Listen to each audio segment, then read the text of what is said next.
السلام علیکم ورحمۃ اللہ وبرکاتہ۔ مکرم ناظرین گرامی، انسانی خواہش کو جائز طریقے سے پورا کرنے کے لیے اللہ تبارک و تعالی نے ہماری شریعت میں نکاح کا انتظام فرمایا ہے۔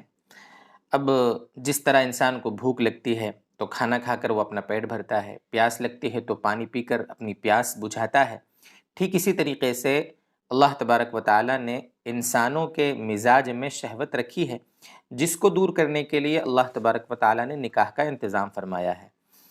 اب بسا اوقات ہوتا یہ ہے کہ مرد یا عورت ایسی حالت میں ہوتے ہیں کہ جس وقت یہ جائز ضرورت، یہ جائز جو شہوت ہوتی ہے اس کی تکمیل ممکن نہیں ہو پاتی۔ جیسے مثلاً بیوی اگر ناپاکی کی حالت میں ہے تو ظاہر سی بات ہے اس حال میں قرآن کریم کی روشنی میں، نبی اکرم صلی اللہ علیہ وسلم کی احادیث کی روشنی میں ایسی حالت میں بیوی سے صحبت کرنا جائز نہیں ہے۔ لیکن اگر بیوی حمل کی حالت میں ہے، بیوی کے پیٹ میں بچہ ہے، تو کیا اس سے صحبت کرنا جائز ہے یا نہیں ہے؟ ہمارے معاشرے میں اس بارے میں کافی عجیب عجیب باتیں چلتی ہیں۔ جیسے مثلاً کوئی یہ کہتا ہے کہ اگر حمل کی حالت میں بیوی سے صحبت کی تو ایسی صورت میں بچہ ناقص الخلقت پیدا ہو سکتا ہے، یعنی بچہ جس کا ناک نہ ہو، آنکھیں نہ ہو، ہاتھ نہ ہو، لولا، لنگڑا، اپاہج وغیرہ پیدا ہو سکتا ہے۔ بعض لوگ یہ کہتے ہیں۔ بعض لوگ یہ کہتے ہیں کہ اگر بچہ ماں کے پیٹ میں 5 مہینے کا ہو گیا، 4 مہینے کا ہو گیا، 6 مہینے کا ہو گیا، تو چونکہ اب جو پیٹ میں بچہ ہے اس میں جان پڑ جاتی ہے، روح پھونک دی جاتی ہے، تو اب اگر کوئی ایسی عورت سے صحبت کرے گا جس کے پیٹ میں 4-5 ماہ کا بچہ ہے تو گویا وہ اس جاندار سے، یعنی اپنے ہی بچے سے گویا زنا کرنے والا ہوا۔ ایسا بھی لوگوں میں چلتا ہے، معاشرے میں یہ باتیں بھی چلتی ہے۔ تو دوستو بزرگوں، کیا ہے ان باتوں کی حقیقت؟ یہ جو ہمارے معاشرے میں اس طرح کی باتیں چلتی ہیں، صحیح ہم انشاءاللہ اس کا ہم آپ کے سامنے تجزیہ کرتے ہیں۔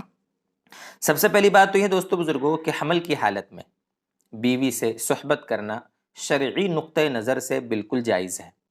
حمل چاہے 1 مہینے کا ہو، 2 مہینے کا ہو، 5 مہینے کا ہو کہ 6 مہینے کا، 7 مہینے کا، پورے حمل کے دوران کبھی بھی بیوی سے صحبت کرنا جائز ہے۔ یہ ہے شرعی نقطۂ نظر۔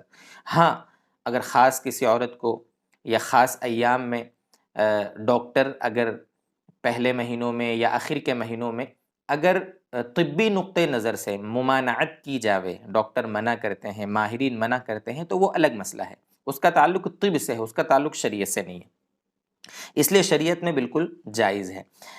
بلکہ حافظ ابن قیم رحمۃ اللہ علیہ، جن کی کتاب ہے زاد المعاد، اس میں جلد 5 صفحہ نمبر 140 پر امام احمد بن حنبل رحمہ اللہ تعالی کا ایک قول نقل فرمایا ہے، الوطء یزید فی سمعہ و بصرہ، کہ وطی جو ہوتی ہے وہ پیٹ میں جو بچہ ہے اس کی بصارت اور اس کے کانوں کی جو سننے کی صلاحیت ہے اس میں اضافہ کرتی ہے۔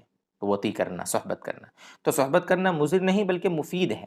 بس یہ دیکھا جاوے کہ ایسا طریقہ اپنایا جاوے جس سے بچے کے اوپر بوجھ نہ پڑے، بچے کی ماں کو تکلیف نہ ہو، اس کا دھیان رکھا جاوے۔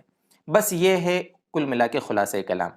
گویا کہ کہہ لو کہ آپ طبی نقطۂ نظر سے اگر ڈاکٹرز اور ماہرین خاص دنوں میں منع کرتے ہیں، پہلے مہینوں میں یا آخر کے مہینوں میں، تو الگ مسئلہ ہے، لیکن شرعی نقطۂ نظر سے اس میں کوئی ممانعت نہیں ہے۔